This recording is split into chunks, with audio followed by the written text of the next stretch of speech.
Hi guys, another day, another vlog. This is Teacher May, Bicolanang teacher dito sa New Zealand. Good morning po sa lahat ng aking followers. Today is Friday at end of the week na naman. So tapos na ang aming week 4 ng term 3. Sana maging maayos din ang mga buhay ninyo kahit saan mang kayong lupalop ng mundo. Lalo na sa pamilya ko dyan sa Pilipinas at sa mga followers ko.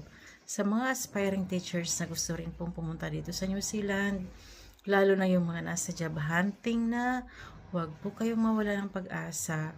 Alam ko po na medyo mahirap this year ang application kasi tough ang competition.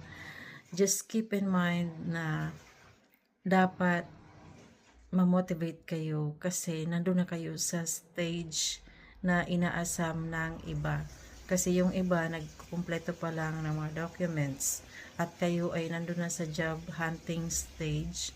Alam ko mahirap kasi mostly ay negative yung nare-receive sa response ng mga in-applyan nila.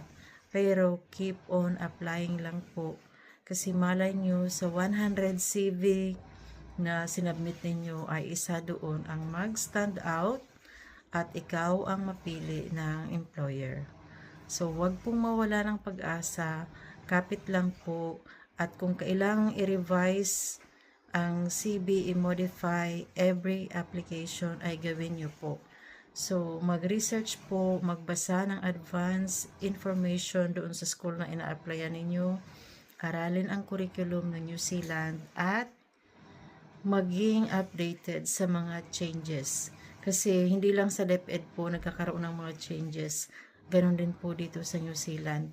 So, sa curriculum, may mga pagbabago, lalo na sa 2027 academic year. Yun lamang po for today's vlog. Sana nagustuhan ninyo ang aking content. Please don't forget to like, share, and follow. Thank you and see you on my next vlog. Bye!